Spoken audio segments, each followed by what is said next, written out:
The motto, "Avoid the masses," should already guide your search for open positions and not just your actual job applications. The more you go with the flow, the more difficult it is to stand out as the candidate of choice.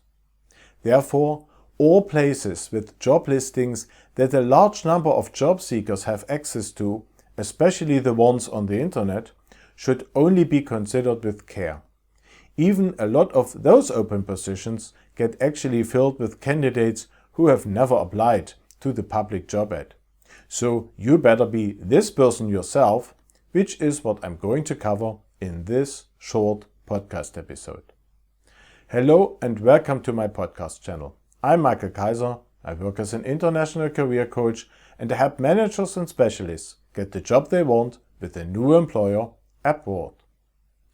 Before you reach for the usual but impersonal tools as your last resort in your job search, you should have exhausted the many possibilities of more or less direct and personal contact. As a rule, several steps are often necessary until you arrive at the right place. But the effort is well worth it because direct contact makes it possible for you, hardly noticeable for the other side, to reduce the comparability of your profile with those of other candidates enormously. A well-known marketing rule, by the way. This makes it much easier to showcase your strengths and cleverly hide your weaknesses than it would be possible, for example, by submitting a typical job application online. Here are a few examples of the right approach. Didn't an acquaintance at the gym tell you about an interesting position in the department next door? Doesn't your mother's bowling friend's husband work for your industry's technology leader? And didn't the sales guy, whose great product was unfortunately one size too big for your current employer in the end, mumble something about 2 vacancies in R&D? Research and focus on following leads like these. I don't see any reason why you shouldn't politely contact an unknown person whose LinkedIn profile identifies him or her as a particularly suitable contact.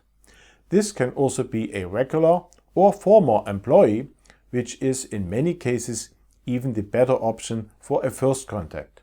Many people are willing to help in these situations, and more companies are paying their employees attractive bonuses for successfully recruiting from their circle of acquaintances. At the end of the day, the closer and more exclusive your connections to the actual decision makers are, the higher your chances of a positive decision and a good salary package. The word actual is important here. After all, although the head of the department may officially decide whether to hire a new employee, he or she may have placed the actual selection in the hands of someone else. In such a case, you have to convince this person first, of course. In conclusion, to increase your chances of finding a great new job with minimal effort, you should avoid typical competitive situations as much as possible and focus on using more creative communication channels. If you would like me to help you with all of that in person as a professional career coach, I'll be very happy to support you. If this is of interest to you, go to my website and click on the big button to apply for a free orientation call with me. In this call, we will analyze your current situation and needs in detail, and we will also find out how I can help you best to reach your goals fast. Remember, there's also our LinkedIn group for managers and specialists on the way to their dream job abroad, where you can network with others on this wonderful journey and receive further tips and tricks on the matter several times a week. If you are not a member yet, we hope to welcome you today. If you haven't subscribed to this podcast channel yet, now is the perfect time to do so.